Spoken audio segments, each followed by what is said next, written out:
Hey there, welcome to the Winx Forever podcast. Join creator, host, and lifelong Winx fan Lola Valentine as she invites you to take a deep dive into the very cool universe of Winx Club. So whether you've been a Winx fan since 2004 or you vaguely remember the show from your childhood, or even if you're being introduced to it for the first time, welcome. This is the Winx Forever podcast.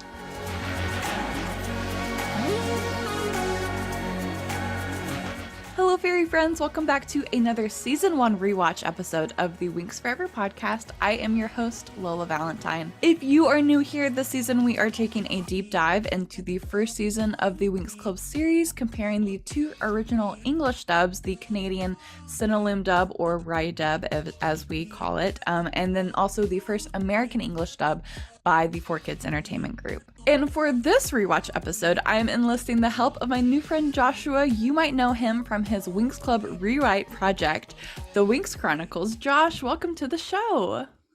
Hi, how are you? It's so good to be here. I'm doing great. I'm so happy to have you. I'm just so incredibly excited to dive into this episode with you, but I'd like to give our listeners a chance to get to know you a little bit better before we discuss season 1, episode 18. Oh, I'm so excited.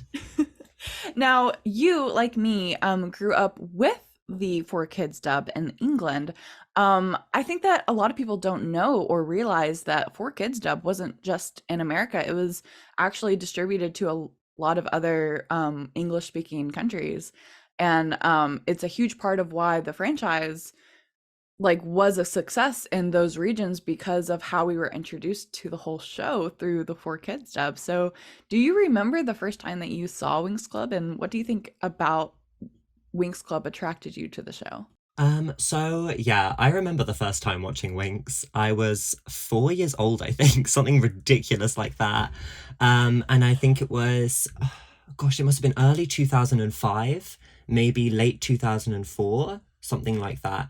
Again, I probably can't remember because I was very young, but it was early in the morning because I used to wake up really, really early. I've never been a night owl. I've always been a morning person. So it was probably 5 o'clock or 6 o'clock in the morning. And I was turning on the TV just to entertain myself. And there it was. It was episode 1 of the Winx Club, season 1. And it was the scene, I missed the first bit, but it was the scene with Stella fighting Nut, which is obviously, it is the first scene anyway in the 4Kids dub, but it was already get into that action bit. And I remember watching Stella and I was just absolutely enamored. And yeah, it was crazy. I remember I didn't know the name of the show at all, because back in the day I just didn't know how to work the TV. And then I went to McDonald's that very same day, and lo and behold, the Happy Meal toys were the Winx. Oh my And I remember gosh. screaming, because I was like, Mum, that's the show that I watched this morning, that I was obsessed with. And every morning I would just come up, I would wake up, and for some reason I feel like I missed an entire bunch of episodes in between, because I remember watching season 2 episode 1 at some point, and I just didn't know that the second half of season 1 existed. But yeah, I loved the show, and I think what really attracted me to it was just the story and the magic of it. It was so unapologetically feminine. I guess it still is. And I really resonated with that as a child, and I loved the transformations and how glamorous these girls were and how badass these girls were in so many ways. So that's it for me, I guess. Absolutely. And what kept you engaged with Winx Club after all of these years? I mean, we're well into our adulthood, we have careers, we have lives, outside of Winx, obviously, but it's always been a part, especially for me, it's always just been a part of my life, and so what for you has kept you engaged with Winx Club? I agree with you. I feel very much the same. It's just, I guess it's just always kind of been there. It's been a constant, and it's just been one of those things I look back to other TV shows. I'm assuming you feel the same about many other TV shows, and obviously they came and went, and you can look back at them fondly, but I don't think anything has quite stuck with me like the Winx. And I don't know why. I think it's because it's one of those shows that it makes so many different people feel very, very seen. and I think it's more nuanced than what a lot of people will give it credit for, because it's a children's TV show. Yeah. But if you watch it and you've seen it a lot of times, you can kind of see all of the layers start to strip back from the show, and all of the beauty that kind of went into those first 3, arguably 4 seasons.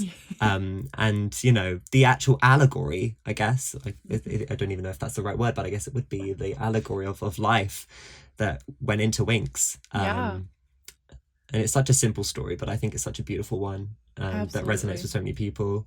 Yeah. I think that for me too, like just seeing so many different types of characters interacting and being friends, like in the early 2000s, like that was so special. And it still is today. Like, who would have thought that like the live action adaptation would have been less inclusive than its 2004 source material? You know what I mean? Literally. Oh gosh, Like, they what? really fumbled the ball with that. Like, don't get me wrong, like I've come to appreciate Fate the Winx Saga for what it is. As But have I, yeah. yes, like it's, you know, still it does make me sad every time I think about like not getting like the really cool characters that we could have had, like Palladium and like Avalon and like, all of these other like professors and characters that we could have had in the live action. It just depresses me, and I try not to think about it. They had so much to work with. Like, it was all there. All they had to do was translate it to screen, and they just fumbled it. But honestly, like I do understand, like from a studio perspective, it is hard. It's hard to get a show approved. Yes. It's hard to get a show funded. It's hard to like all of this thing. Like it's incredibly fascinating what goes into producing a show like this. And honestly, like having like a live action Winx anything is such a it's a lofty goal because of like, I mean, when I think about like a live action Winx Club, I think about like, you know, something to the magnitude of like the Harry Potter movies, where like I want the story building, I want the world building, I want like them in class learning things, and like it's just you know, you can only do so much with 6, maybe 7 episodes and a small budget for a show that might not be renewed. You know what I mean? So it's like, I get it. Anyway, we're not here to talk about Fate the Winx Saga. We're here to talk about... We could go on. We could go on about it. We could. Another day, maybe. Yes, for sure. But no, what I want to talk about now is your current Winx fan project, the Winx Chronicles. I want to hear all about it. First off, like your Instagram, like for this project is absolutely stunning. I can't believe that it's done by just one person. Like you have done such a good job with it. So basically for our listeners, if you don't know or you're not familiar with Josh's project, the Winx Chronicles, he's taking the story of Winx Club and retelling it in a very, honestly, a cinematic way, through your voice acting, or you know, voiceover with, you know, reading the rewrite, but then also through just the writing itself. So I want to hand it over to you. Like, what is the Winx Chronicles? What inspired you to create this elaborate retelling of Winx Club? Honestly, so the Winx Chronicles is, as you said, it's taking the golden era of Winx, so the first 3 seasons and the movie. Season 4 will have elements, but mainly those first 3 seasons in the movie, that first plot line, and looking at it through the lens of, if we could have this show that we wanted, if the Winx Club fans, if the Winxers had their hands on the source material and the rights, what would we want? And I think that's kind of what I'm trying to do. Obviously, it won't be for everybody, and obviously there's going to be some people who would have done things different, but I guess the overall goal of it is to try and just really give Winx fans something really tangible and really kind of deep and expansive, and something that makes sense with all of the lore that we have in Winx. Yes. And, you know, trying to, you know, get across all of the the stories and the morals and the characters that we had in the original show that worked so beautifully, but also build upon the universe that Winx created that was never really kind of explored past wherever we saw. So obviously the Winx Club was a children's television show. It had its own limitations, but I think, you know, upping that age bracket just a little bit, and, you know, just saying, let's explore the themes that are really dark and that they do explore in Winx, such as, I don't know, the first one off my head is genocide, which is extremely like dark and awful. Yes. Heavy. But it should have been such a massive theme in Winx that the characters had to deal with. And, you know, it happens, you know, it's one of the core tenets of the original first season, and you know, that first arc that comes through all of the Winx Club until the movie. So, you know, and that's just one example. You know, you have all of these characters dealing with these very heavy things, like Musa and the loss of her mother, Tekna and not being able to express her emotions very, very well, and you know, feeling lonely because of it. Ayesha and her, you know, arguably privileged but also arguably very difficult life as a princess. You know, and you have characters like Flora, and I kind of wonder, how did she get this way? You know, why is she the way she is? You know, why does Bloom think the way she does? And you know, you have all of these characters and all of these questions, and I think the Winx Chronicles is my answer to it. I just want to explore all of it and just finally be able to be like, these are the characters that we know, but they haven't changed, but they've got, you know, they feel real now. They feel like they've got so much depth, and you know everything about them, or you could, and, you know, and you've really explored these themes. So I want people who have lost a parent to look at Musa and be like, I see my journey in that. Or I want people to be able to look at people like Bloom who feel, you know, left behind by society or their peers or whatever it may be, or out of place, and see her journey see their journey through her. So I think that's kind of the main goal of it, and obviously just to tell a really fun and hopefully very thrilling story. I guess is the core. So yeah, I could go on and on and on. There's so much, but I guess I'll wrap it there. But yeah, definitely just to look at Winx Club through that more adult lens. I don't want to say adult, but more mature lens. Yes, absolutely. I am just thrilled and so excited because I've already seen the love and passion that you've poured into it already, just in the promotional like assets of it. And so I can't even imagine, you know, like what you have in store for the fandom with this project. What are you most excited for people to experience with the Winx Chronicles? Oh gosh, I have an entire Notion filled with stuff for this show, or for this retelling. There is going to be 6 books, so there's a lot.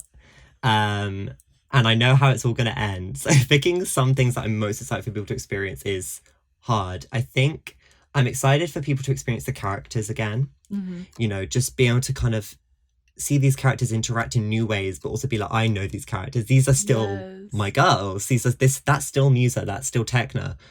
And, you know, that's what I want to be able to capture. Whether I succeed or not is up to you guys as the fans. But and then also that feeling of magic that we got watching Winx Club for the first time, or kind of, you know, our earliest memories of Winx. I think we all remember just that sense of enamor and awe and just wonderstruck that we had watching it. And it's almost like nothing we've ever seen up until that point. Now, obviously, a lot of people cite shows like Witch and Sailor Moon. And I love shows like Witch and Sailor Moon. However, I think that people comparing Winx to shows like that just don't get Winx. You don't get it. It exists in its own microcosm of like, you know, well, as a magical girl show, it's unlike anything else, really, in my opinion anyway, and I think a lot of Winxers would agree. Yes, absolutely. I love that. It's obviously a very daunting task, something that you have taken on that, you know, maybe because I know for me, like any new project that I start, I'm like, what have I gotten myself into? You know, like what? But really, it's that passion that drives you to do the things, you know, that you create. But what has been one of the most challenging parts of retelling the Winx Club story in the Winx Chronicles? Gosh, I mean, the scale is definitely one of them, but I think when it comes to scale, I try and look at it through the lens of little chunks, you know? Yeah. We got the prologue here, that's done, it's out of the way, it's finished. So now it's chapter one, Yeah. And then when book one is done, I'll think book two. And slowly but surely, scale becomes not much of an issue. I think the most challenging part for me, honestly, has just been this idea of nostalgia and good fantasy writing. Yeah. It's a dichotomy because obviously rewriting something as close to people's hearts as Winx, and obviously I adore Winx Club. Like it's such a show that holds a special place in my heart, and I recognize that it's the same for thousands, if not tens of thousands, if not hundreds of thousands of people everywhere, all across the world. Yeah. So balancing that nostalgia of events that happen, but then also considering writing good fantasy requires certain things to happen, certain characters to be built in certain ways, and worlds to be certain ways. One of these things is the magic system. That was particularly very challenging. In Winx, it's very loose. It's never really explained what magic can and can't do, and it's explained that the girls have certain affinities towards powers, but then Bloom can, in this episode that we're going to talk about today, she can use vine magic. So what? Yes. So I think that's just one of them. And obviously Fate tried to address it through the elemental system, but I felt that it felt a little bit flat to me, in how it was, expressed in Fate. So I've come up with something very elaborate, but hopefully something that people love. And that makes sense to people. But I think that overall, just the nostalgia and the actual writing of it has been difficult. And not wanting to disappoint the fans, of course, because, doing something like this, I think that hopefully fans are going to be like, oh, thank God we have something that's like what we wanted. But obviously with that will come, the responsibility of it, which is why I've said several times on my Instagram to, always be leaving feedback and things in the comments, just so I can take it on board, because it's as much your guys' rewrite as it is mine. Oh, I love that. I love that so much. I think that anytime a Winxer sets out to do, a project like this, or, a podcast, or, whatever, like for me, especially, like, I started this podcast first and foremost for myself, because I love the show and I want to be able to like share, the past 18 years of, my experience, and also like just this useless Winx Club knowledge that I have in my head, like, and stuff. Like I want to be able to put that somewhere and to do something with it. And so that was, this was the most logical explanation for me. But then also like, also doing it for the fans, like, because obviously the franchise doesn't do much for the fans. No, it doesn't. It really doesn't. Crumbs. Not even that. Dust. Particles. Not even fairy dust, just dust. Yeah, plankton. Oh, it's just, so I think that too is another element of why like fans love Winx Club so much, is that we have a fan base that kind of is very self-sufficient. We provide all of the, like plugs for the plot holes. We have all these headcanons, all these theories. We produce all this content for each other to enjoy and to consume and to connect with. Like, it's just truly like there's no other, like I've never experienced another fandom quite like this. It's just so special. Yeah, so thank you for your contribution with this new project. I'm excited to see it unfold even more. Is there any way that the fandom can help support you in your project? Honestly, just going onto the Instagram, leaving your opinions, sending me DMs, telling me what you think. It's all about that. I think that would be the best way. Just keeping kind of like, if you're interested in it and you'd like to kind of have your voice heard, I really do read every comment, and I will reply to every DM. So yeah, I really do. Like one interaction I just had recently with somebody, they were telling me about how they are from a Slavic country, and I wrote in a town based on questions I had asked them about their culture. So little things like that, just let me know, and I'd be more than happy to answer questions and talk with you about things. So I think that's the best way you can help. Just go over to the Instagram. Absolutely. Well, awesome. Well, before we take a short break and get into the rewatch episode, something I like to do with every guest is a set of rapid fire questions. So Joshua, are you ready? I am so bad at these. It's okay. Stumble. I'm so decisive. Okay. It's okay. Just go with your gut. You'll do great. Okay. My gut. Here we go. Who's your favorite Winx member? Flora. Okay. Who's your favorite season? 3. What's your favorite male warrior or specialist? Brandon, I think. Or Helia. Brandon. No, Helia. It's Helia. No, it's Brandon. It's Brandon. It's Brandon. All right, Brandon, final answer. Favorite movie? Number 1. Yeah, Secret of the Lost Kingdom. Obviously. Only answer. I agree. There is a correct answer. That was a test. Yes, that one was. And then favorite transformation? Enchantix, but Bloomix is a close second. Ooh, intrigue. All right. Yes. And then favorite romantic relationship? Brandon and Stella. And then favorite villain? I think it's Valtor. I love my Machiavellian king. He's an icon. Literally. Truly an icon. Literally. He knew what he was doing, and he provided the best conflict for the Winx Club we saw. So we have to put some respect on Valtor. Yes, absolutely. Well, awesome. That's all the rapid fire questions. That wasn't so bad. You did great. Thank you. I feel like I'm going to go give myself a sticker now. I need a sticker. Like a gold star. I need a gold star. I don't have any, but I do need one. I'll find one. Awesome. During the break. Yes. We're going to take a short break, but when we come back, we're going to discuss season 1, episode 18 with Joshua of the Winx Chronicles, so don't go anywhere. You're listening to the Winx Forever podcast.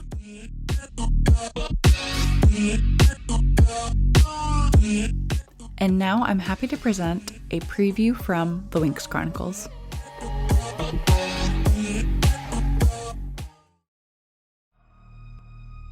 In the palace, a woman, cloaked and masked in sunset orange, raced through the golden halls.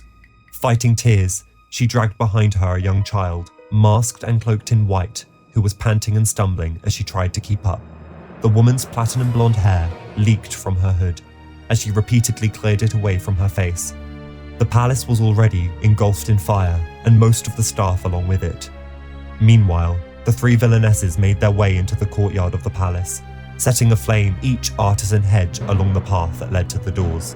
They didn't even have to enter the castle before they spotted the cloaked woman and her young companion.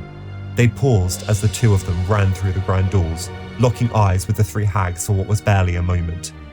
The woman then removed her cloak, revealing a glittering costume and large, ornate wings underneath. She swept up the young girl and turned to fly across the courtyard.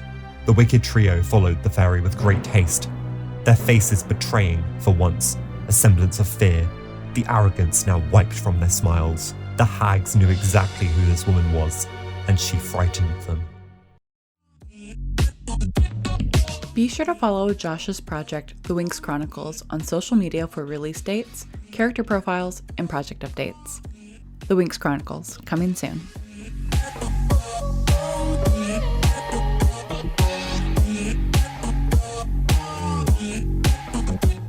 And welcome back to the Winx Forever podcast. Today I am joined by my friend and creator of the Winx Chronicles, a Winx Club Re-write, Joshua. He is joining us to discuss season 1, episode 18. So Josh, do you want to give us the titles of this episode and the Italian, Cinelume, and 4Kids dubs?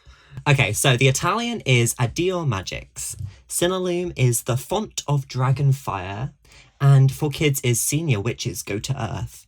Ooh, how menacing. Ooh, yes, honestly. Like, I always thought the Cinelume dubs title was weird. Like, what does that mean? The font of the Dragonfire?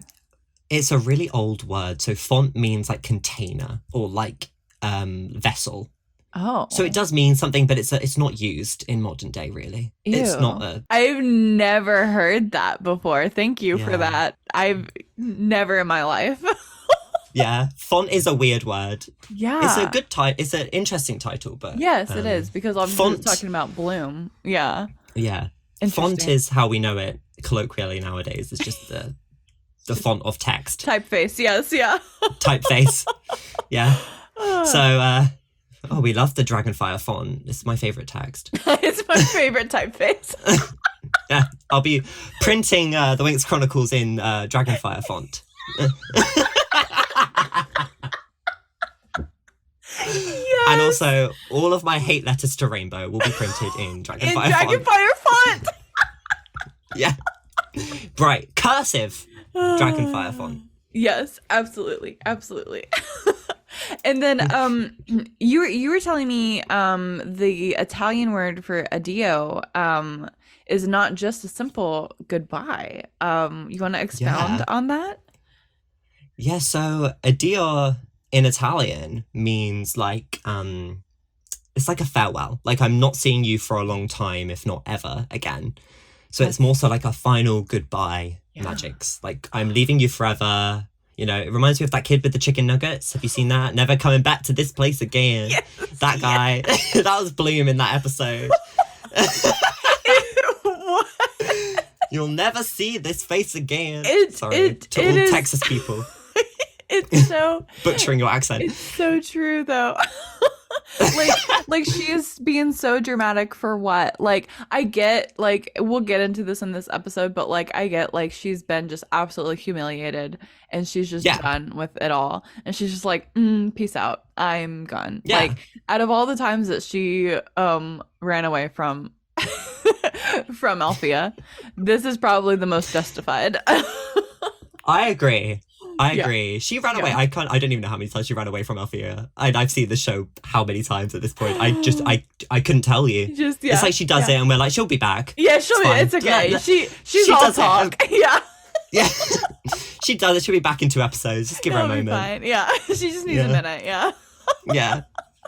It's her coping mechanism. Yes, absolutely. Well, the synopsis of this episode reads: the Trix reveal that they are descendants of the old witches who centuries before destroyed the world of Domino, trying to capture the power of the Dragonfire. Bloom is defeated and loses all of her powers to the advantage of the 3 witches. That is like, all of these synopses are like, definitely just tells you what happens. It's not like a... Oh, yeah. You could just read the synopsis. Yeah, it's like, okay, I don't need to watch the rest of this. It's me with season 7. Yes. So let's dive into this episode scene by scene, starting with the opening shot of Althea. And we hear that Stella is late to whatever, this gathering is that Bloom has called the girls to the quad for. And she, Stella comes like running out of breath, and she's so funny because she's like, sorry, I was organizing like my shoe collection. And the girls are so like mean to each other in the first season, and I think that people forget that because they are so rude to each other. Like, Tekna was like, well, I'm glad you have your priorities straight, and then Musa goes, her priorities straight, but her like brain is a little like skewed or like crooked or whatever she says. Like, yeah, rude, Musa, why are you coming after our girl like that? Like, literally. Can't lie. What does Stella do? She's a little bit late to Bloom's breakdown again. It's okay. She'll be at the next one, like. Literally. Stella was like, I've got a membership card for this, guys. Deary me. So Bloom, called them all there in this very dramatic fashion, and she ends up telling them that she has decided to leave Althea. This is in the right English, the decision that she alluded to in the last episode, and that was not made apparent until this opening episode here in this episode 18. So her final push to discovering that Brandon was actually Prince Sky and actually had a fiance, and then like, everything that happened at Red Fountain just kind of like came to a head for Bloom, and she's like, I can't take this anymore, And I can't blame her. Honestly, yeah, who could? Because she was humiliated in front of all of Magic's, like, everyone in a lot of important magical dimension figures were there at that exhibition. And so to be so embarrassed like that, and to already feel like you don't belong, and then to experience that is just I can't imagine. But obviously this shocks all of the girls, which I don't understand why this would shock any of them, because obviously your girl is down bad. Literally. So incredibly bad. And Bloom was so traumatized. Yes, honestly, girl needs like all of them need therapy, but like Bloom would benefit from therapy. And Stella, tries to convince Bloom that it was just a little incident. It wasn't that big of a deal. But then Flora tries to comfort Bloom, telling her that her powers are amazing, and Musa responds, that giving up without, waiting to see what is going to happen is a waste. And then Tecna, finally reminds Bloom, what about your origins and Daphne the Nymph? And but none of this is going to change Bloom's mind. She's pretty much lost, all of her need to care, and just wants to go home, to her Earth parents. I especially enjoyed the dialogue in the 4Kids dub that they gave to Tecna and Bloom about Stella always being late. About Tecna, like, saying that she's an average of like 14.5 minutes late. During that awful drone shot. During the bad drone shot of Althea. It's very, it gives us a glimpse into the girls' relationship with each other. Like, I love that they know that Stella, I was like, oh yeah, Stella's always late, but Tecna knows down to the second, like, how late she is usually. It's like pre-hive mind of the Winx Club. Yes. I felt like in this scene, even their reactions to Bloom leaving, they all had their own individual response, but it was very tailored to the girl. Tecna tried to think of it more logically. Musa was like, persevere, go through it. Flora's was just to be kind, and Stella was just to be like, I don't know, reassuring, like, and just like, no, it's not that big of a deal. It's fine. We'll sort it. Fine, it's what it is, girl. Exactly. I also love the fact in the 4Kids dub that they raised the stakes for the Winx in this situation even higher, of them sneaking into Althea by Farragonda diluting their powers in a form of punishment, because they now only have half of their normal strength by their powers being diluted, and they're also being threatened with expulsion from Althea entirely. So no wonder Bloom is feeling absolutely crummy about the situation. Like, this is all her fault. Like, they wouldn't have even been at Red Fountain if it wasn't for Bloom. So it's really, it just is a lot heavier in the 4Kids dub, I think, because she tells them, like, you girls could be expelled because of me. Like, this is not like just like, oh, we got our, a little slap on our wrist and like was told to like move on. Like, no, like, you could not come back to Althea next year. And Flora then in the 4Kids dub like tries to console her and is like, no, like, we won't get expelled. We're meant to be here. It's our destiny. And then Bloom has fate. This. Yes, it's our fate. Roll credits. And then Bloom has this like, introspective moment of like, well, lately I've been wondering if it's mine, like if it's my destiny to be here. And like, it was just, it's immaculate. This is one of the episodes. I so much prefer the 4Kids dub. I just really like, even watching the side by side, it's just so much, it's better handled in the 4Kids dub, and even in like the melodrama of it all, it's still very dramatic in Rye, but the actual stakes are heightened in 4Kids, and I think them having their powers diluted is very important. We'll get to that later. It's very important. Yes, absolutely. Very important. Absolutely. And I think that as well, like, Bloom doesn't say she's leaving per se in 4Kids. She's still making up her mind. She's still taking this decision a lot more seriously, even though with all of these extra consequences, she's still making that decision up in her head. She's like, I need to go back. I'm going to move dorm so I don't get you guys in trouble. But whether I want to be here or not is a decision I have to make by myself. And I'm like, that's a really mature, much more mature Honestly. look at on Bloom. I Uh-huh. also really love, it's a small thing I took note of, is Stella, instead of shoes in the 4Kids stuff, she said notebooks. Yeah, she was color coordinating her notebooks with her pens because it makes outfit Yes. selection more manageable. And I was like, that is so good, because it also shows Stella up to be very studious. She cares Yes. about her studies. And I think we forget, Stella was a very powerful fairy. Just because she got kicked out for trying to make a new shade of pink, the girls couldn't, the girls would never dream of making a new shade of pink. No. Only Stella, Yes. you know? Absolutely. She's still a very talented fairy. She is. She is. And I think that it's really like detrimental to her character in other dubs of just like painting her as this like dumb blonde when she's not. Yes. She's not. Yeah. She's such a good, powerful character and I love her. Yeah. She's fiery. She's very like quick to make decisions, but yes. she's very talented. Yes, absolutely. As long as those like emotional moments and decisions don't get in her way, like as they often do. But we love her for it. We love her for it. She's our queen. Yes, our sun and moon queen. Period. So after telling her friends about leaving, the girls are all in their dorm and Bloom is in her room packing her things and talking to Kiko, about like all the things that have transpired. And Kiko obviously doesn't want to go, but Bloom convinces him, that they don't belong there. And so she takes one last look like at her friends just hanging out in their common room.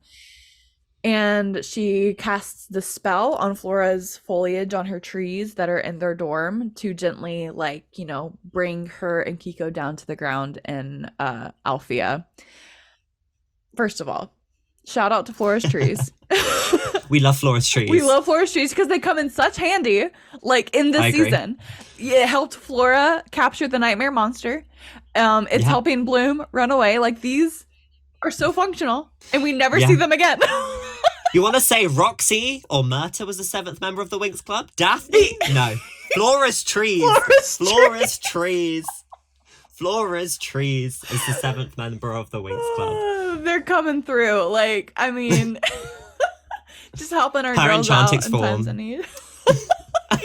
my favorite was her Enchantix form. Flora's trees. Flora's so trees. good. They really outdid themselves with that design. Oh, yes, honestly. And also something that I feel like never gets talked about in this very iconic, like, Bloom running away from Althea scene. This girl leaves in broad daylight. She does. And no one notices or stops her here. Like, okay, actually, like, one person does notice, and it's probably, like, the worst person to notice because it was stormy, and, like, then she tells the Trix. But besides that, my only theory as to why Bloom could just waltz out of Alfea in broad daylight, and I keep saying broad daylight, it was, like, obviously, it was, like, the sun was setting, so it was turning into nighttime, but it was definitely still light outside. Early evening. Early evening. Summer, early evening. Right. So it's like, the only thing that I can like come to terms with is this is the day after everything that happened at Red Fountain. So I assume that everything happened at Red Fountain on a Saturday. So this must be a Sunday. Right. So if assuming that the magical dimension operates according to the Gregorian calendar that we do, like we don't know. Yes. Knowing Rainbow. Probably. They wouldn't have thought about that. Right. Exactly. And so, this would allow me to assume that the next day, is Sunday, and that maybe, even if it is like getting to be like early evening, people probably aren't back to Alfea yet from their weekend activities, or like they're getting ready for school the next day, so like I feel like Sundays are a very chill day around Alfea. It's the day of rest at Alfea. Yes. Yeah. The great dragon made the world in 6 days, and on the 7th day it rested on Domino. Yes. Absolutely. Absolutely. That's the only thing. But like, it was just, I'd never realized it until like rewatching these, and I'm like, this girl straight up is just leaving in the middle of the day. she's got main character syndrome. Yeah, She can just do whatever she wants. Plot armor, yes, absolutely. Yeah. No one's gonna see her. Also, I love how Stormy was just like stood at the window, like just like standing like just there. stood there. Yeah. Like, what was she doing? What was she looking at? I want to know. Because, like, she doesn't, like, notice out the corner of her eye. She stood at the window and then she notices. Stormy is, like, one of the ditzier, like, Trix, though. So she could have just 100%. been, like, staring just, like, you know, into the abyss. Thin air. Yes, exactly. Yeah. Thinking about death. Yes, yeah. Torturing puppies. Exactly. Electric booty kick. All of these things. The most iconic Stormy line in all of the franchise. I agree. I don't even think that's hotly contested. I think it's a easy win for Stormy's lines. Oh, but we will get to that. But yeah. So to your point earlier, like talking about like what sort of limitations do the girls' powers have, and like her being able to take control of these vines in Flora's room. Like Bloom is obviously, you know, a fire fairy. How is she able to? But at the same time, you know, earlier in the season when she was able to restore like the plant's home in the flower shop, when even later in this episode when she's able to change the color of the gardenias, or not gardenias, violets, what are they? It doesn't matter. Petunias? Petunias. Yes, it was petunias. So when she's able to change the color of the flowers in her mom's shop, like all of these are things that she says that Flora taught her, which I think is so beautiful. Like in the show. It is a lovely little like nod to, you know, and it's used as a vessel to basically like reaffirm her bond with these girls, essentially. Yeah. It doesn't make much sense, but you know, nor does a lot of things in this show, so I'll let the fact that Bloom can control plants pass. Yes. I also really liked that she says before she leaves, everyone here is special. Bloom says that, and I think in the Rye dub specifically, there's this forced kind of thing that keeps getting brought up throughout the episode, that Bloom is ordinary and everyone else is special. And it's ironic to us as the viewer, because we know to the contrary, we know she's the fairy of the dragon flame. Exactly. So you get this kind of setup and this conflict that Bloom thinks she's ordinary and she's about to have that turn completely on its head. Yeah. And you know, I guess that brings on the question, does she want to be ordinary or does she want to be special? Who knows? Yes, I have a note about that later in this episode. You have a note? Ooh, yes, I'm excited. Yes. But yeah, like the dialogue in the 4Kids dub here is very different in the scene, because Bloom is talking to Kiko as she's packing, and talking about how, you know, like they're leaving because she got her friends in trouble, like she made a fool of herself in front of the whole community, and like, you know, she might get them kicked out. And then she says Brandon hasn't even bothered to call either, and she goes, and his name isn't even Brandon, it's Prince Sky, you know. And then the sweetest thing that I thought that the 4Kids dub included was she's, you know, petting Kiko, and she's like, Mom will know what to do, like still like yearning for like her adoptive family. But for 4Kids to include that in the dialogue, I thought was so sweet, of like Bloom just wanting to like get advice from her mom, like magical or, you know, not, like she always knows what to say. And I think that's even like one of the lines in one of the episodes, but it's so good. It's such a testament to the 4Kids, you know, writing team and their take on the show. And I know a lot of people come for the 4Kids dub, but I feel like people don't understand it. Like the girls who get it. The girls who don't. Like, it's better. It is. Yes. Yeah. And I've said this several times on the show. I think that the people that give 4Kids the harsh criticism are the people that have never seen it. They've just heard about it. They've just seen clips of it. They've never taken the time to watch it and really, you know, and that's one of the things that I like about doing these rewatch episodes, is kind of giving the 4Kids dub its flowers. Like, you know, like this is a dub that needs to be considered, you know, not. Yeah. You want to talk about changes. made to the series, you know, I present to you the Nickelodeon dub, but Nickelodeon walks in the room, like you just hear like stomps from outside. Dum, dum, dum. You just have like Rye English and 4Kids like quarreling. Yes, and he just enters. Precisely. Deary me. Rye and 4Kids provide different experiences of the same show.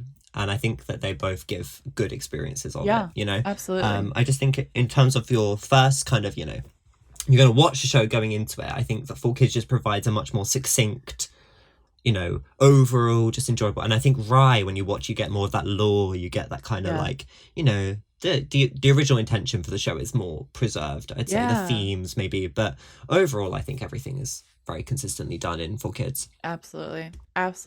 Outside the gates of Althea, Bloom takes the bus to Magic City, where she arrives and is walking around Magic's to go to the transportation, like, it's kind of like a train station, but it's like transportation station. I have a bone to pick with this. I have a bone to pick. Because in the 4Kids dub, they fixed this and they put transportation station. In Right English, why did she just walk into a random alley and disappear? I want to know. Like, did Stella also teach her, like... transportation magic? But then why also go all the way to Magic City, random alleyway, to, like, transport us back home? Like, I don't... Why? Like, what was the reason? I don't know. I want to know. You would think, like, the International Transportation Teleportation Centre would be bigger than, like, a little tiny alleyway room. Right. Yes. Or am I wrong? No, you're not wrong. Like, one would assume that the capital of the magic dimension, like, would... Most enchanted city. I mean... Bloom's words. Bloom's words indeed. It's wild. It's also funny, like, in the Right English, it has Bloom seeing all these places that she's been with the Winx in Magix and reminiscing of all the good times she's had. That is something that I wish the 4Kids dub had kept in, because it was very sweet. I loved seeing, like, all of these things, and it was even things that were not in the season, you know. It was things that, like, episode or like instances that we had never seen before of them being in and around Magix, which I think lends to like in the 4Kids dub of the Nightmare Monster episode, when they were talking about being in Magix for a movie, like, it just reminds you that, like, these girls have a life outside of what we see on the screen. Exactly. And it's very sweet. You don't get to see it very much in season 1 because there's so much going on. Yeah. But in season 2 you see it more, obviously, the individual girls. But it's a really lovely moment. I do wish they kept it. My favourite was the one with Flora and Stella. And Flora's clearly, like, looking at a guy, and Stella's like, do it. Yeah. And Flora's like, oh, no. Yeah. I loved that little bit. I love it, too. It's so sweet. But as you mentioned, Stormy is just looking out a window and just standing there. But then, you know, she does follow Bloom to this alleyway, but in the 4Kids dub, to the transportation station. Stormy's me waiting for a delivery as soon as I buy something off Amazon. Just standing there. Like, just standing there waiting. That is a meme waiting to happen. I hope you know that. I think it should. Yes, absolutely. So Bloom does say goodbye to Magix and then teleports home. Whether you watch the Ray English dub or the 4Kids English dub, you know, up to you. But I like to think that it is a transportation station in the in the Magic's city. But then Stormy you know, takes this newfound information to her sisters, and they're hanging out at the Hex Cafe in downtown Magix, as we know from the 4Kids stuff. So trendy. So trendy, so hip. It's where they host their dark arts and crafts meetings. So trendy, so hip. So trendy, so hip. And no wonder the Trix left. They're like, guys, this is not okay. It's totally lame-o. Stop! I cannot. I can't. That's very a lot of the 4Kids dub is like, hello, fellow kids, you know, like teenagers. Definitely. Like it's a lot of that lingo. But it's fine. we get past electric booty kick. I can't. Stop. Oh, yes, though, but yes. Yes. No, but yes. No, but yes. I agree. My favorite part of the 4Kids dub of this scene is when Icy is telling Darcy and Stormy that they were going to planet Earth, and when Darcy asks what they should pack. Like, this is just a fun, like, banter back and forth. She's like, cool, what should we pack? And then Icy is like, just your toothbrushes and your Wisperian crystals, which is, you know, what the 4Kids dub calls their vacuums. I love that, by the way. Love it. It's so good. It's so much better than a vacuum. You're gonna like Hoover. Just gonna Hoover, Henry Hoover there. She's gonna Dyson. Literally, Dyson the dragon flame out of Bloom. It's an image, isn't it? But we do love witches who care about their teeth. Dental care is important. Yes, absolutely. They didn't pack floss though, so I do wonder. You do have to wonder. You do have to wonder. But I mean, this whole episode, like Lisa Ortiz is like Icy. Like I will stand by this. Like the most iconic Icy. Like phenomenal. She is so just evil. She's so good. Ugh, I love it. Maniacal and villainous and all of the synonyms, adjectives, words. All of them. But back at home, Bloom is, at her parents' house, and Mike, her father, is reassuring her that they respect her decisions and that they're not upset about it, which is obviously a lie because Bloom can see how they truly feel about it. Bloom then, tells them, like, guys, remember my powers. Like, I can see that. And I don't know if in both dubs, if her saying this, because it's not like her like speaking it, like we don't see her speaking it, we just see her like looking at them. She's like, remember my powers. Like I don't know if she's saying this to them or if she's thinking it, like to them, because like why would you say like, guys, I know you're lying. Like no, like she's probably like just tell me the truth. Like I do think that was a very introspective moment of her like saying it to herself, like no, like they're really upset, but very sad. But then Bloom, is trying to kind of clear her head. She goes on a bike ride, and she feels very sad and empty riding around Gardenia when, lo and behold, Mitzi calls her out from riding in, this car, and Mitzi taunts her for being, here since school is still in session. Like, obviously, like lending to Mitzi knows that she was kicked out or, something like that. And Bloom plainly, greets Mitzi and it tries to like, brush her off and diffuse. Diffuse. Don't even engage, and so, but then disengage. Yes, Mitzi follows her and she's like still taunting her, saying, how big of a loser do you have to be to like be kicked out of reform school and stuff like that. And because Mitzi has convinced herself that Bloom goes to a school for kids that need to be reformed, and I love Mitzi's headcanon. Like, yes, Mitzi is all of us with the Winx Club, just making things up because we don't actually have any real answers. It's like that scene from Dance Mums. Have you seen it? Where she's like, I'm not engaging. Then why are you talking to me? I'm disengaging. Yes. That was Bloom. Yes, that was Bloom. That was Bloom. Right in this instant, that was Bloom. And, Bloom continues to, like, brush Mitzi off and goes about her day kind of lost in thought, right? She is shown drawing a picture of Althea and then crumbles it and throws it away. And she's shown like kind of like reminiscing, like looking out of her window in her room and then reading her fairy book that used to bring her joy and like comfort, but now it's just like a terrible reminder of like everything that's happened to her. Something I love about all the times that Bloom has run away to Earth, at least in the first 3 seasons, is that every time she copes with her emotions by drawing and with art. I agree. Here, obviously, but then also in season 3 when she goes back home due to all the threats upon Althea with Bloom being there and Valtor on the loose. When Stella comes back to get her to tell her that Sky is engaged to Jaspero again. This is all spoiler alerts, but if you've not seen it by now, that's your fault. Why are you here? Why are you here? What? How did you find us? You haven't seen Winx season 3? Hello.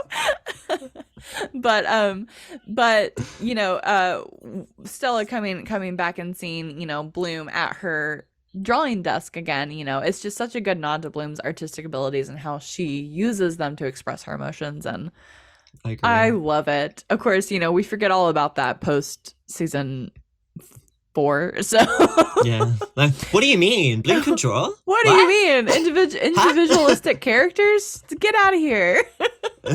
We sing and we play instruments, all of us, and we can dress in the same clothes in different colors.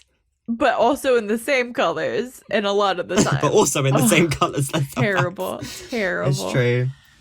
You know, I just love how it reestablishes the status quo, you know.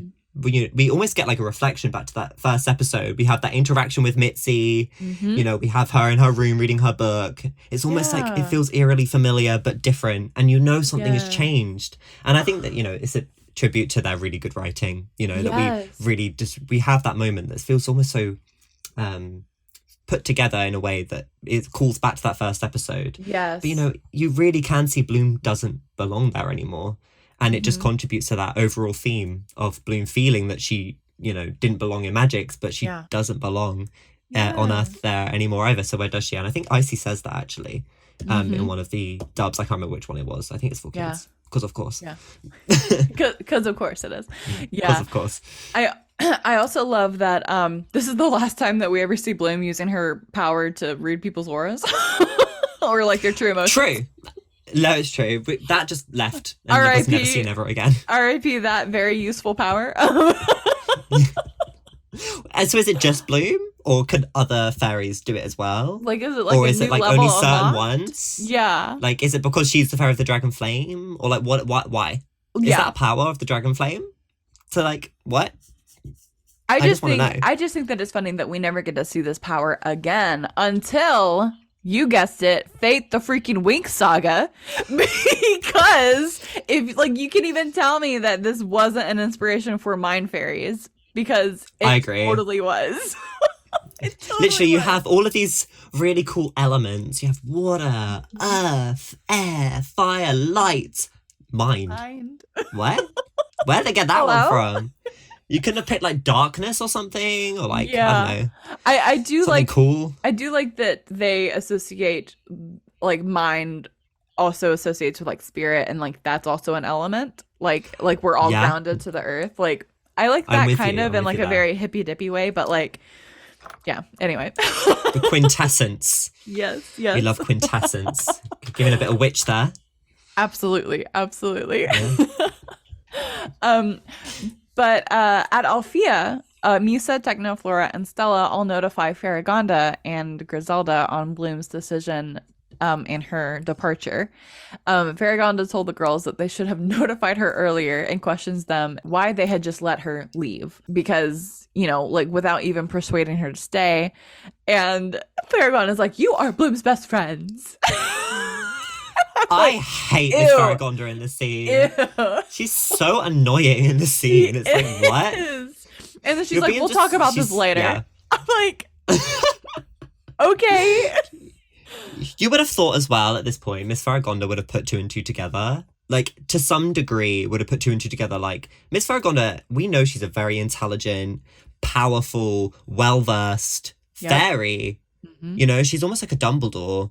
I refuse to believe that woman didn't have a suspicion as to who Bloom was. 1000%. And 1000%. why. Yeah. Like, what? And that's why in this dub, like in the right English, like you know, she does in the next episode try to play it off like, oh, well, I knew this all along. I just wanted you to figure it out for yourself. It's like, bitch, no, you didn't. Liar. Like, no, you're didn't. A liar. You're a liar. Yes, like she, like, and that's why I like about it in the 4Kids dub is that Faragonda is also on this journey of discovering who Bloom is, because she has suspicions, but she's not 100% sure. And if she's not 100% sure, she's not going to tell Bloom.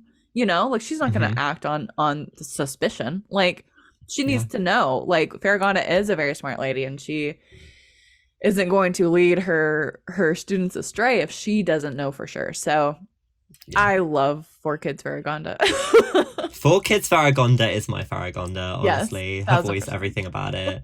I mean, I guess it makes sense that she knows it's improbable because, well, as specified, it was centuries ago that this happened. Centuries ago. So how is that possible?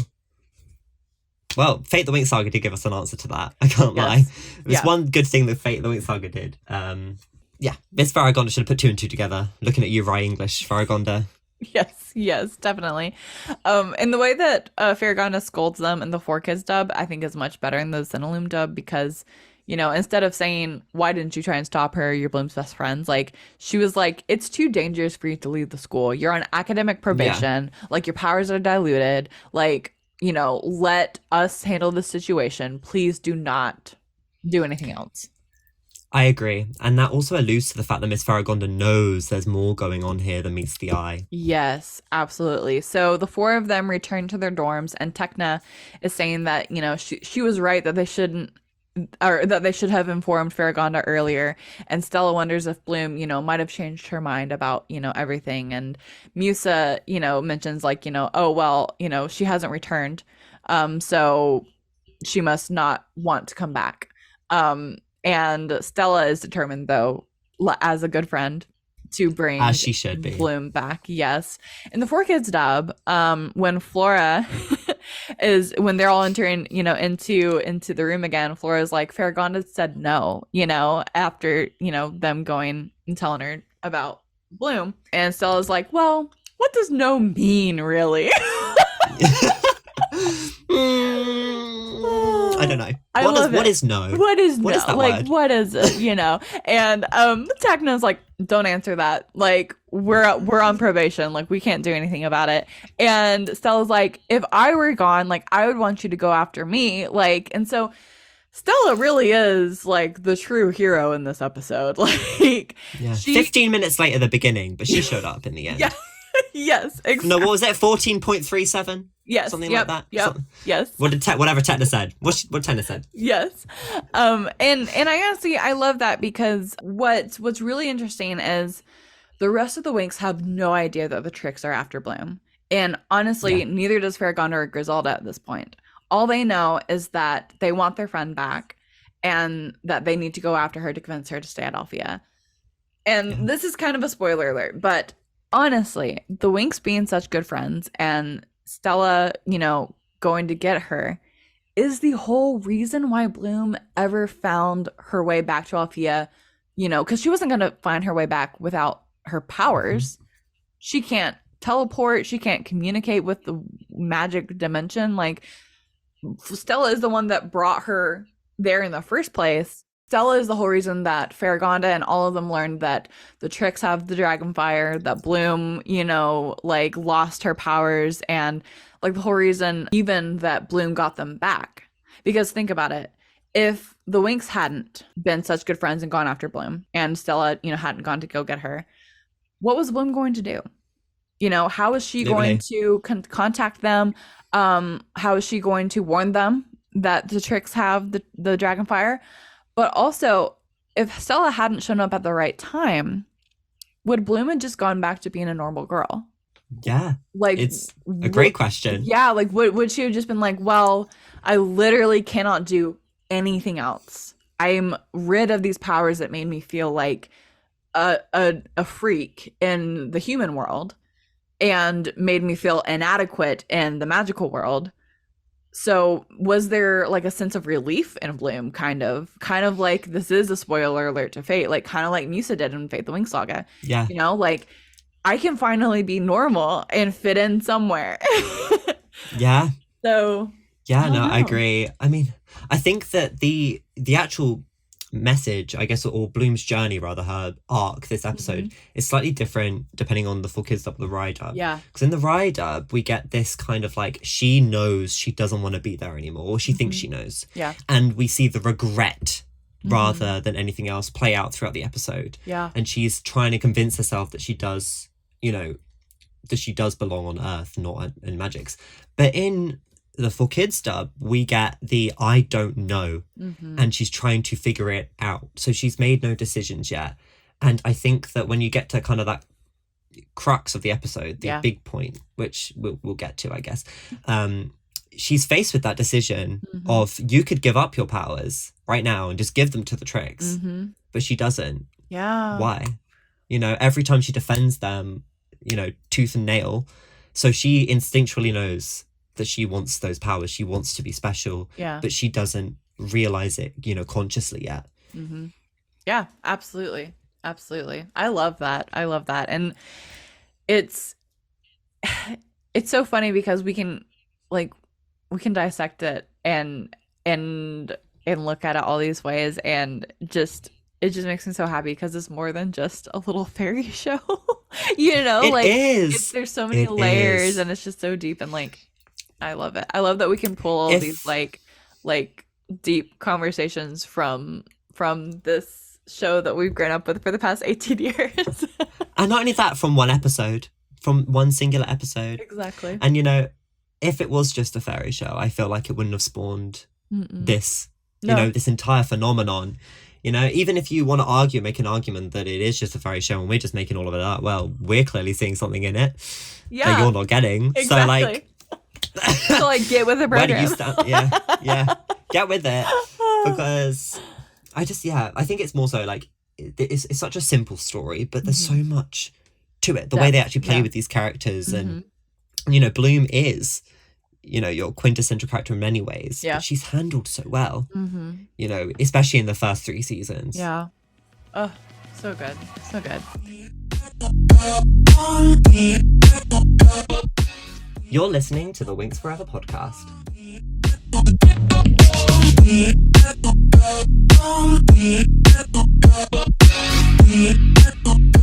So Bloom is obviously like trying to fit in, you know, still at in Gardenia, just trying to kind of get her bearings about her, and she's helping in Vanessa's flower shop, and Vanessa is with a customer who wants pink carnations. That's what it was, carnations. Oh, it's carnations, not Yes. petunias.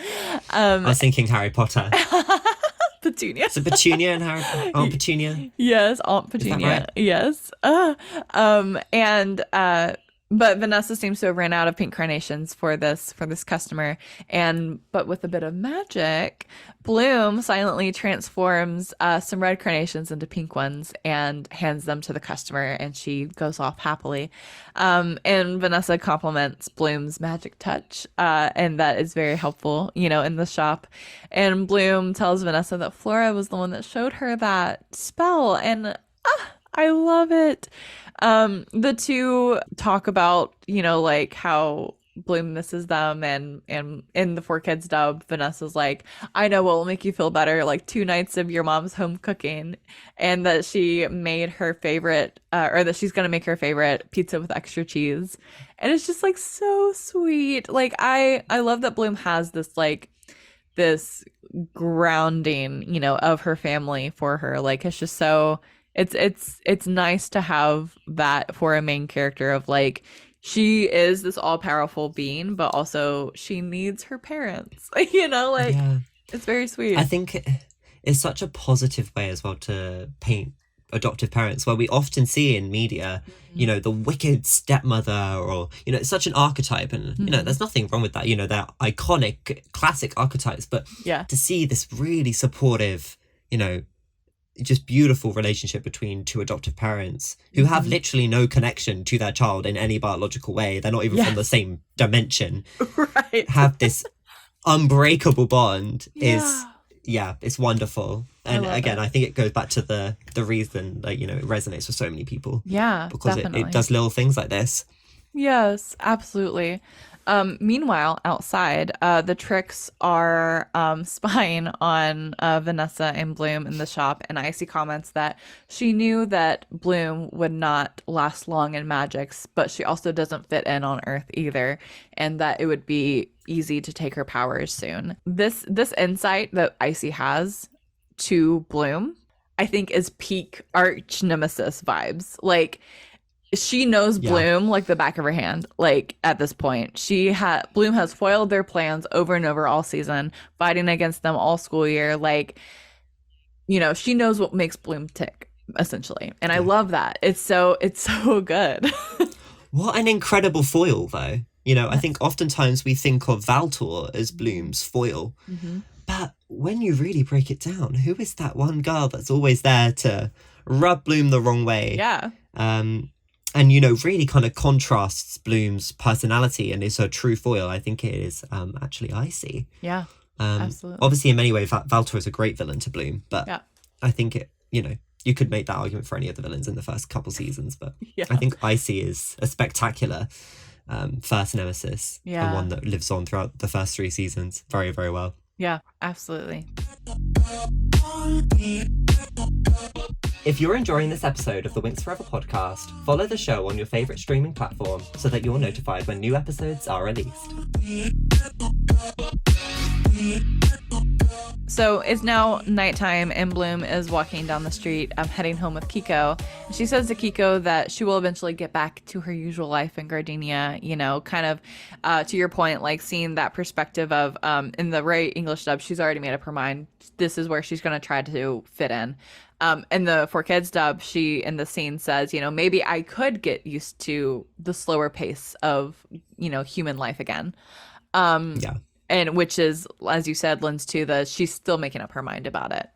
And then, of course, to come and change her mind about that entirely is Mitzi just reminding her why she hates it here. Mitzi is such a demon in this first season. She's awful. Well, here's the thing. So in this episode, this is the last time that we see Mitzi until season 2. In the Hallowinx episode. Oh, wow. Hallowinx is definitely Mitzi's revenge on Bloom for turning her scooter into a pig. I agree. Like, Oinkus it has interceptus. to be. These spell names. I'm going to get them tattooed. There's...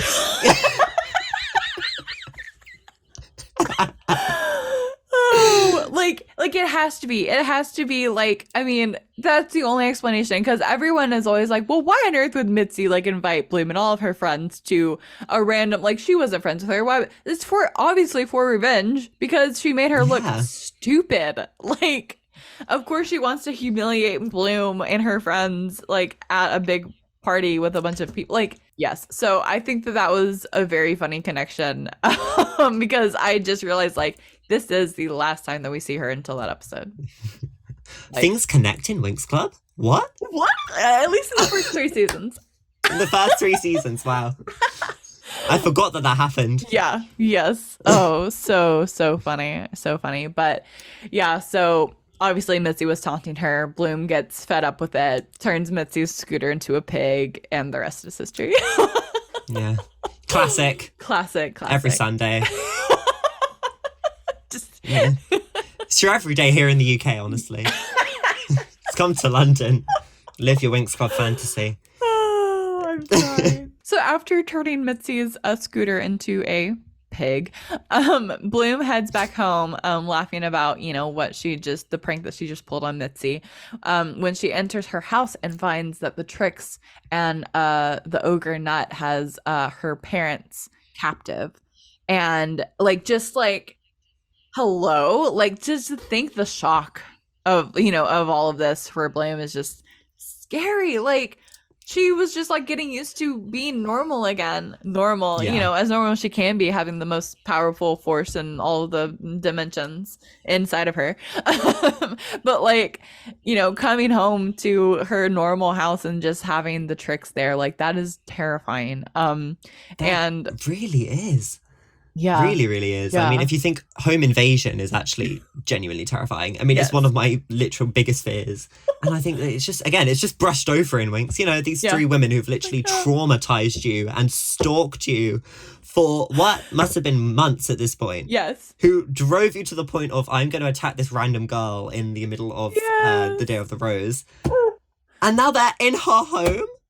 with like wrapping it with the tree again. Was it the tree or was it like thorns? This It was time? it was like yeah, thorns or something. It had to have been something that like Vanessa had in her house because she's a florist and has lots of plants everywhere. So basically, everyone's a nature fairy. Everyone's a nature fairy. They can manipulate all plants. Yeah, exactly. Yeah, Flora, you're useless. That's why fate got rid of you. Yikes. So pitiful. Poor Flora. She deserves better. She does. Justice for Flora. Justice for Flora. We'll just have a list by the end of this, episode of like who we have justice, needs for. Yeah. All of them. Every character. They all deserve better. Yes, absolutely. If only we had someone rewriting the show. If only. For the fans. I need to look for one of them. Oh, yeah, definitely.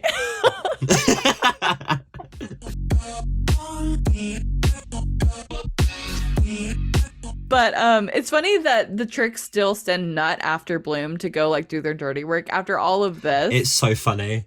It's so funny. In the 4Kids dub, they said that Nut's been working out, doing ogre Pilates and such. I wrote that down too. And then she was like, I'm cancelling his gym membership. I was like, big rip. Wow, poor Nut. Dang, poor Nut. It's so pitiful. That's why he joined Althea. He was like, well, Althea has a free gym. Since Icy isn't paying for my gym membership anymore. Yes, yeah, that was it. That was his motive. Not as a gym lad in disguise. Oh, that is so funny. That's so funny. But the Trix teleport to where Bloom, is like, obviously Bloom like flies out to hopefully lure them away from her family. And I don't understand why Mike and Vanessa didn't like get the heck out of Dodge when they left. Like, no, like go find help, like go somewhere. Yeah. But then plot. Yes, plot armor. Exactly.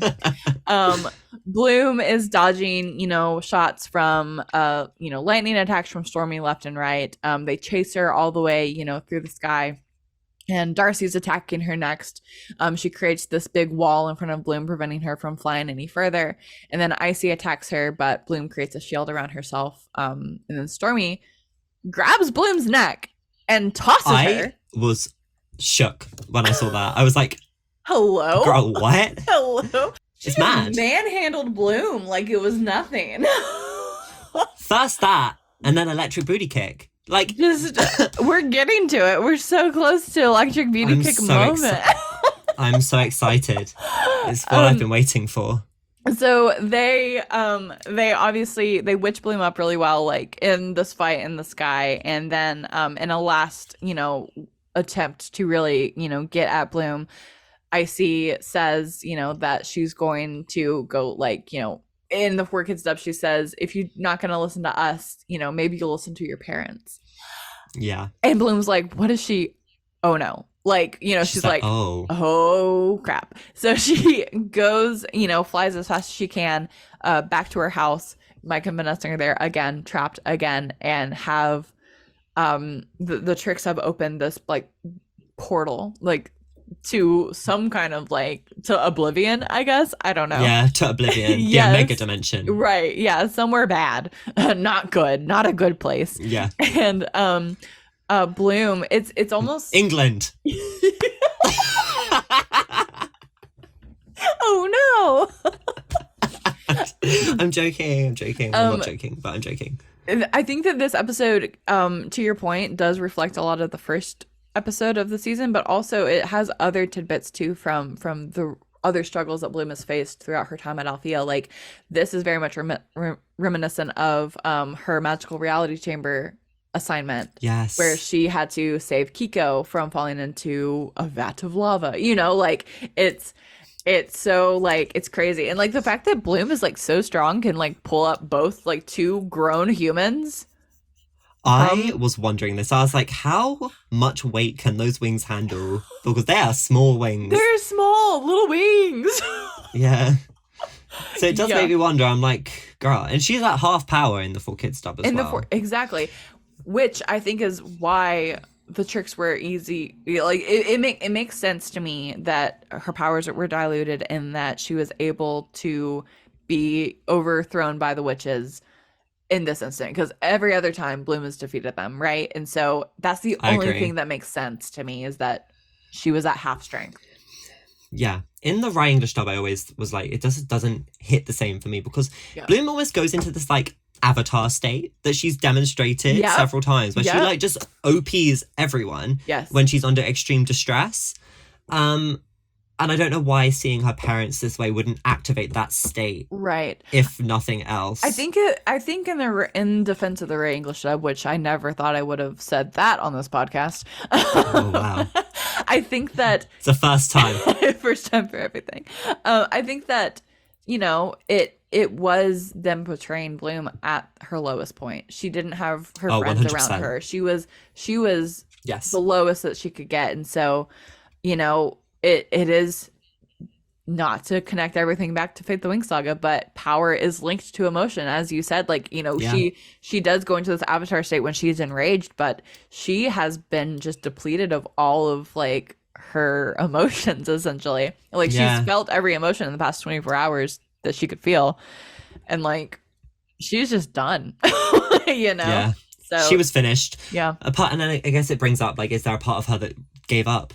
You know, is there a part of her that just said, is this what I want in the Yeah. Right English dub? Because again, in the Right English dub, she is kind of painted out that she doesn't want her powers anymore. Like, she kind of is like, you know, even though she defends them, like, I guess in her mind, is she thinking, do I need these anymore? Yeah. Like, would it just be easier to give them up? Would it just be easier? Exactly. So yeah, it has that struggle inside of Bloom that we can see play out, I think, in both dubs. But yeah, I agree that in the Right English, it was just so apparent that she was done, you know. In the Yeah. Four Kids dub, it was very much she's still fighting for what she thinks she wants, but she still wasn't sure.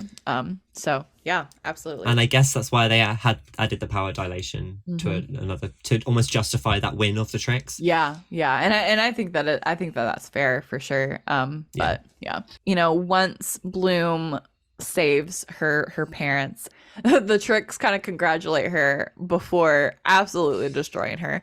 So it's our moment. Electric booty kick. The best moment in the franchise. The best moment in the franchise. Stormy with the electric booty kick in the Four Kids dub. It's just iconic, and I mean, nothing can top it ever. So No, I agree. that sends Bloom flying into the bookcase, and you know, in her parents' house, and this is when we get the monologue from Icy. Bloom's got her monologuing, you know? Spectacular monologue, by the way. Spectacular, yes. In both dubs. In both dubs, absolutely. Like, she discloses that their ancestors knew about the power of the dragon flame that resides in Bloom, and that they would do anything to get it. And they almost succeeded, but then Daphne, Bloom's older sister, protected her. And so the ancestral witches, the Trix's ancestors, had to annihilate Daphne, kill her. She's dead. She's gone. Yeah. Dunzo. And Season 5 has something to say. we don't. That's not canon. We don't associate.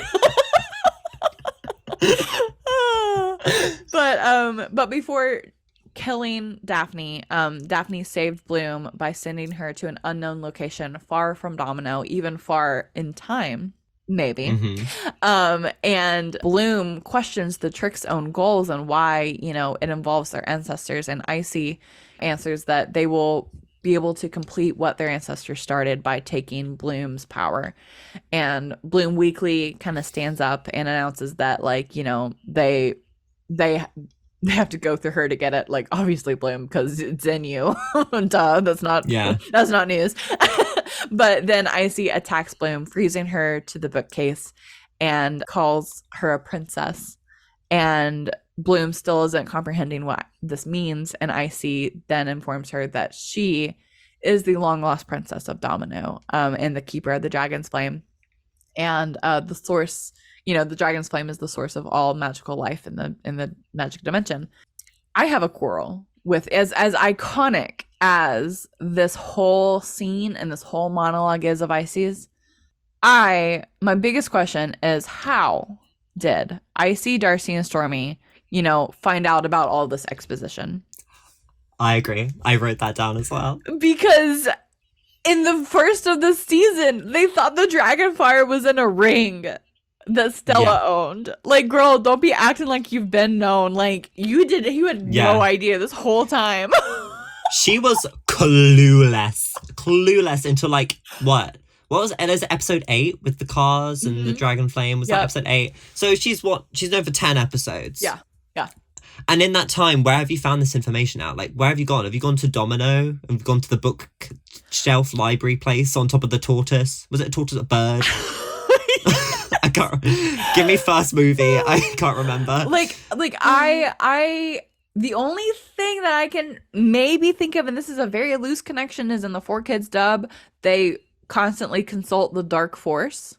And the Dark Force could be them contacting their ancestors. So I'm like, I don't know, but that's a stretch for me. That's a stretch. But you'd think that the Dark Force would have been like, girl, it's not in the ring. It's in the girl.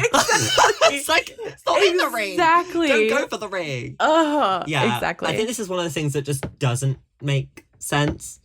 But, it is what it is, I guess. It is what it is a answer that I used to justify so many things at Winx Club.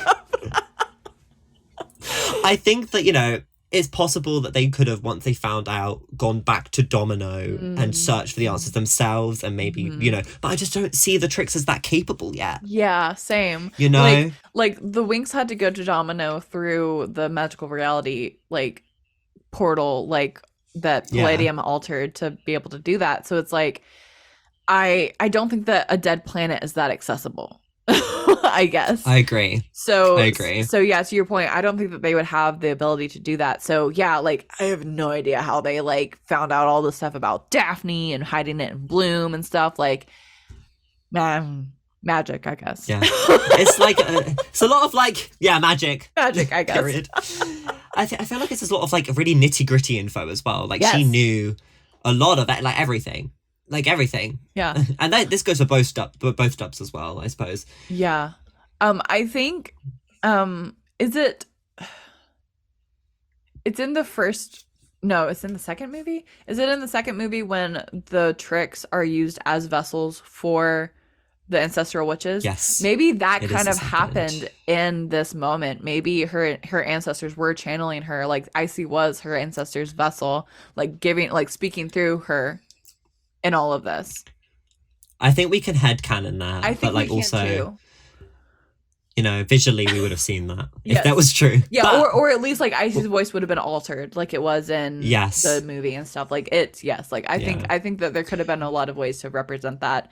Obviously I don't think that the writers probably caught this, or else it, especially in the first season, it would have been addressed. Because I think that they were more attentive to things like that in the first 3 seasons, but even so. I don't even know how you could explain that sort of thing away, though. Yes. It's difficult when the whole season was set up on the premise that they did not know that Bloom was the, keeper of the dragon flame. So, yeah, it's just one of those things with Winx, magic, I guess. Yeah. Magic. It's just Winx. Yeah. It's just a Winx thing. Like, you wouldn't get it, you wouldn't understand. You wouldn't get it. because that's what Bloom says when she's naming the crew, like in the yes it's just Winx, guys. Just go along with it. That's a mantra of the whole show. It's just Winx. Just go along with it. Because whatever it is. And then also, wasn't the first iteration of Winx Club Winx just fairies? Yeah, it was. Well, Magic Bloom and then Winx just Magic fairies, Winx. and then it was Winx Club. Yes, exactly. Oh gosh. Just Winx. Yeah.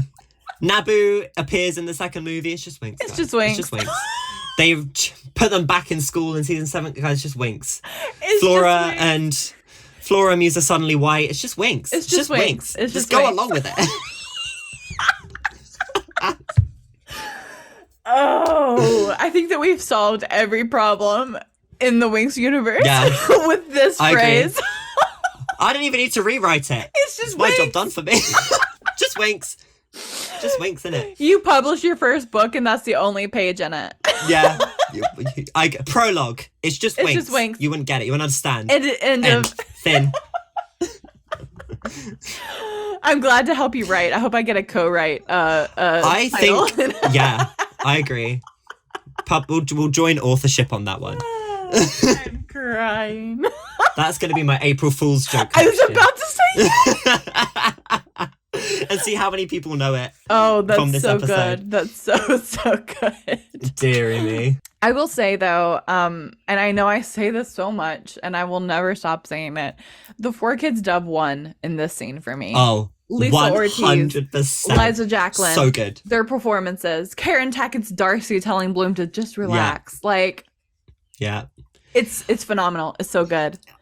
I love that in the 4Kids dub, they describe these powers, and I may or may not be doing this in the Winx Chronicles, you know, not confirming or denying. Okay. But I love that they describe these powers as beings in and of themselves. They describe them as energies with their own existences outside of, you know, Bloom or later Lord Darkar, I suppose. Yeah.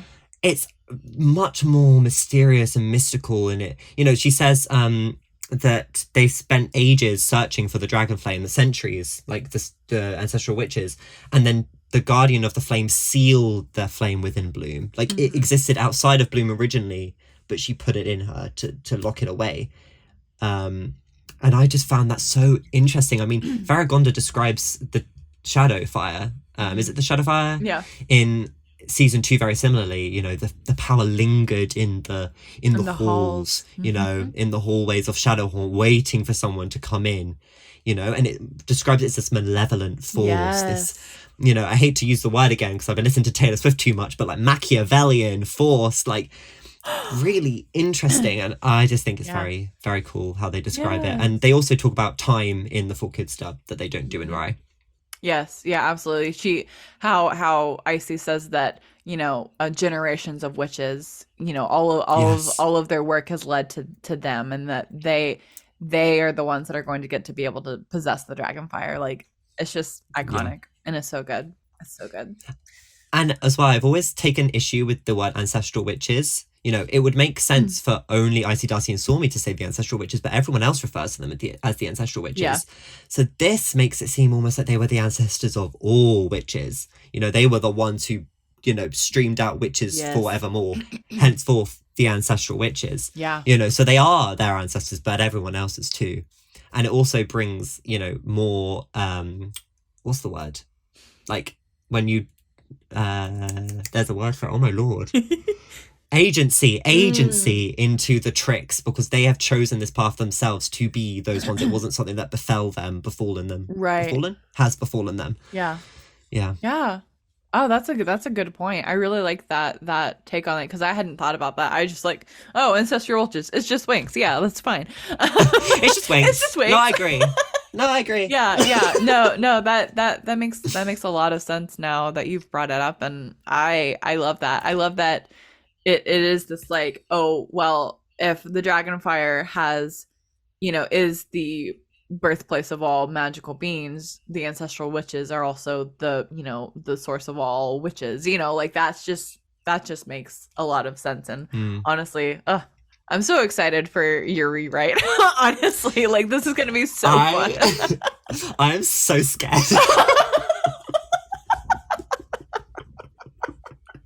That's too much.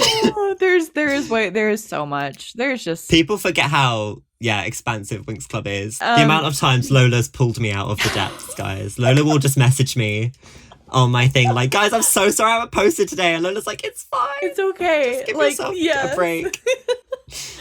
I always tell myself, like, if you wouldn't say it to a friend, like, why would you say it to yourself? And so like, that's such a good way of saying it. Thanks. That's so good. So don't like be hard on yourself if you wouldn't like tell it to a close friend. Like don't put that on yourself. So yeah, just be easier on yourselves, guys. I agree. That's that's a moral. If you take anything from today, it's that and electric booty kick. An electric booty kick. As long as you take those things, you can get a bonus point if you get Oinkus Interceptus. But other than that... yes, absolutely. And it's just Winx. It's just Winx. That's a fourth thing. That's just, you know, you just, that's all just all Winx. You need to know. It's just Winx. It's just Winx.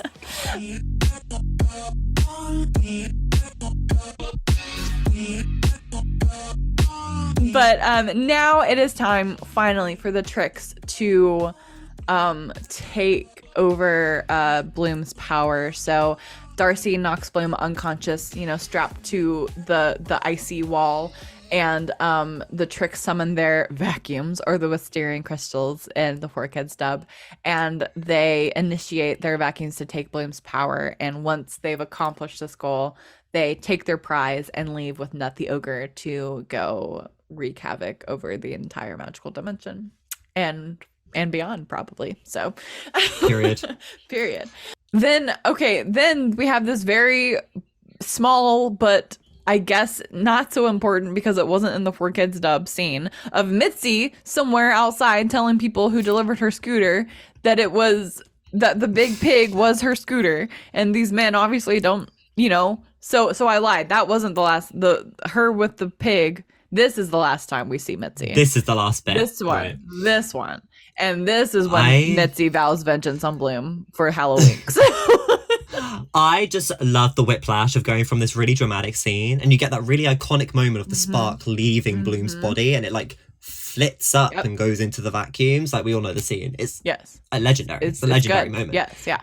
And you have that, and then you just have Mitzi like, guys, I was Oinkus Interceptor. It's like, guys, just believe me. It was a scooter. Yeah, like, was not in the 4Kids dub. Shouldn't have ever been in the original series. Like, yeah. Yeah. So then Bloom finally wakes up and from the whole ordeal and sees her father, and Vanessa calls out to Bloom, and suddenly a bright light appears in the living room, and it's surprising all of them. And Mike mentally prepares himself for like what's about to come, and Bloom's like, they're back, like so scared that the Trix have come back to, what else would they need them for? Like they find out that the Dragonfire doesn't work without Bloom, so they also need Bloom. I don't know. Like, who knows? They just went through a traumatic plot twist. Yes, exactly. Yeah. So to their relief, it's come back to apologize. Yes, I know. Like, sorry, we actually need you. You got to come with us.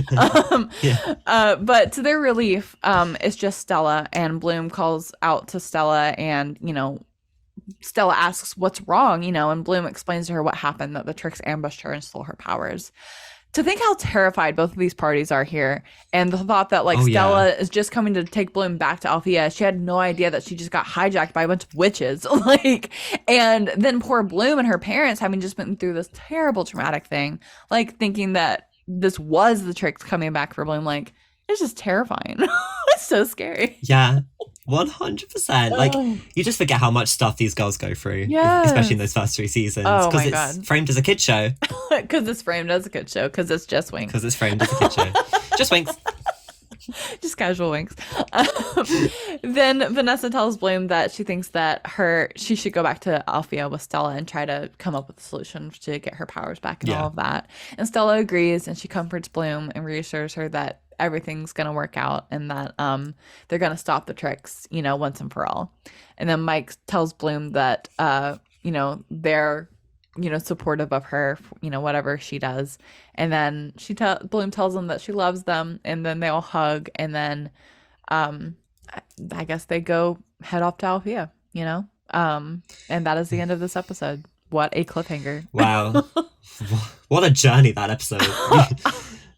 Truly. The gap of knowledge that you have between that one and the last episode and the next one is just it's crazy. It's insane. We just got filled in on so much. We finally, the audience has known that Bloom has Dragonfire. We didn't know that she was a princess. We had it. We had an inkling with the astral projection that we had for Farragonda and Bloom's journey to Lake Quarkaluche, but we didn't know. It's nice to just hear it.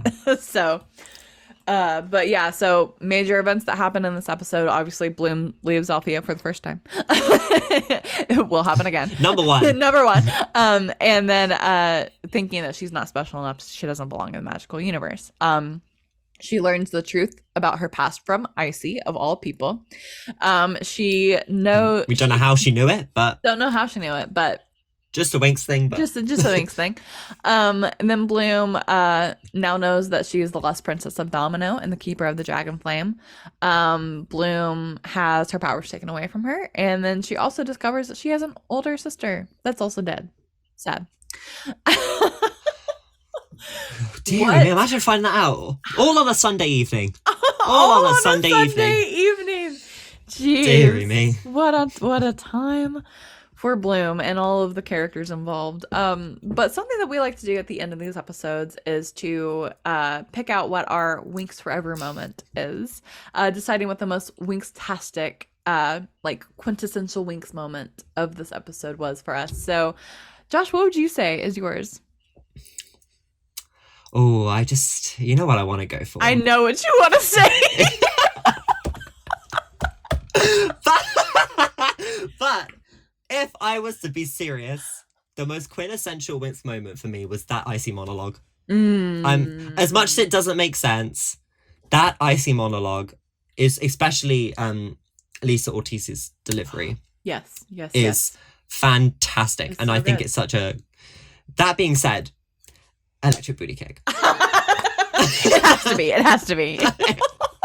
You'd be off-brand if you didn't choose that. I would be off-brand. I'm going to change that to my bio. That's the name for the second book, everyone. Book 1, Fate. Book 2, Electric Booty Kick. Oh my god, I love it so much. What about you? Mine has to be the Winx telling Bloom that she belongs at Althea. Oh yeah, that's a good moment. I think that the obvious one of this episode is the Trix, because that is so iconic. And when I think of the first season of Winx Club, I think of that moment as you described, like her power coming out of her and going into the vacuums. Like that is just so Winx, like, you know, but I kind of almost characterize that as a Trix-tastic moment. Oh yeah. You know, because that they were like on top of the world. That's his peak Trix. Like they're in their season, you know, like this is their time. But yeah, like the Winx, like saying, reassuring to Bloom, like, you know, everyone makes mistakes, everyone has those days, everyone knows what I'm talking about, everyone gets that everybody way. Gets that You way know? Yeah. So I think that was a very like true Winx, like, you know, we're all in this together. Can I stop making Disney Channel references? What is wrong with me? Bloom says she's got to go her own way. I've got to go. She's got to. Yeah, she wanted the best of both worlds. I can't. And then at the end of the season, you know, she strongly declares that this is me. She's exactly where she's supposed to be. Yeah, this is where she wants to be. Yeah, and the Trix are rotten to the core. I'm crying. Okay, we can stop. End of episode. No kidding. Oh my god. It ends. That's it. Just cuts off. Josh, thank you so much for joining us on this episode today. It's been truly a pleasure. I've had an incredible time. Thank you for having me and letting me talk about my crackhead show, a book rewrite. Yes. Insane. Yes. Magic words. Just Winx. Rewrite of this show. The Just Winx rewrite. Yes. It's gonna be hopefully very electric booty kick. So oh my god, this episode. So as long as I don't get Oinkus Interceptus, I can't wait to release it and share with you guys the rewrite. Oh my god, I'm gonna have to go lie down after this episode. I've got work tomorrow and I'm going to be talking to my work colleagues like, you guys, electric booty kick. Like, what? And they're going to be like, what are you doing? Yes. Oh my god, incredible. Wow. Well, yes, definitely everyone go check out the Winx Chronicles online. I will link it below, and follow Josh on all the places. And until next time, I am Lola Valentine, and this is the Winx Forever podcast. Thanks for listening. If you enjoyed this episode of the Winx Forever podcast, be sure to follow or subscribe to the show on your preferred streaming platform to be notified when new episodes drop. Join in on the conversation when you follow at Winx Forever podcast on social media. The theme of the Winx Forever podcast is the song She Makes Magic by Big Wild.